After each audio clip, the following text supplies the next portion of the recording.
that really one sector of the US economy that functions much more like socialism is the military. Every country makes a decision about what's really important. And if the country decides that healthcare is really important, then it can't be left to the market. It has to be run by the public sector if it's really important. And in the United States, and I mean, every country runs its own military. Well, there's some cases where militaries have been privatized, but in general, most countries run their own militaries. But I think the United States, has clearly made a decision that making the military work well is really important. And that means we need to do it in a socialist way. And we have to give benefits to people who are in the military. We need to give healthcare to people who are in the military. The United States does for the military what socialist countries do for everybody.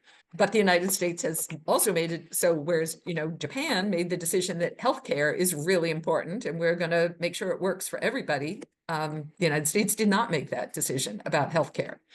In terms of the perspective of immigrants, in my class, we were talking about politics a little bit at the end of the day. And one student said, I just hate the Democrats and I hate the Republicans, and, a pox on both their houses. And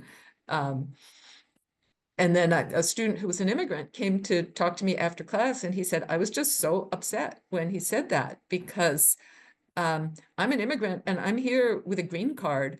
And under Biden, I was not afraid of getting deported. And now I am afraid of getting deported every time I go out of the house, because I never knew that my green card could be revoked. And now I just live with this feeling like I could be deported at any moment. So I think almost all immigrants, even those with green cards, are feeling really frightened and nervous. And, it was just, I'm in Massachusetts. It was just in our local paper this morning that 24 Massachusetts students had their visas revoked yesterday. And the government doesn't give any reason. They don't have to give a reason. They just revoke the visas.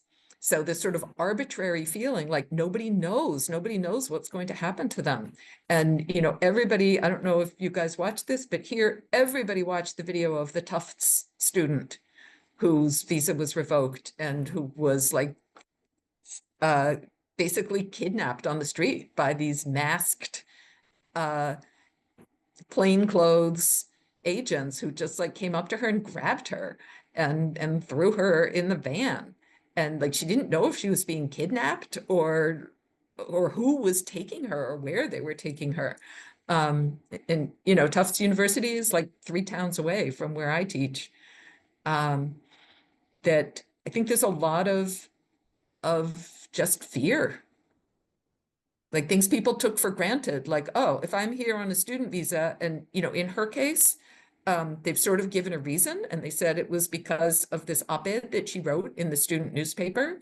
But nobody ever told foreign students, be sure you don't write any op-eds in your student newspaper because you could be deported if you do that. Students know that they can't, commit violent crimes and break laws, and that they're going to be in trouble if they do. But writing something for the student newspaper, that's what students do. No, so yeah, just a lot of uncertainty and feeling like suddenly everything has become really arbitrary and there's no way of knowing what's going to happen to you.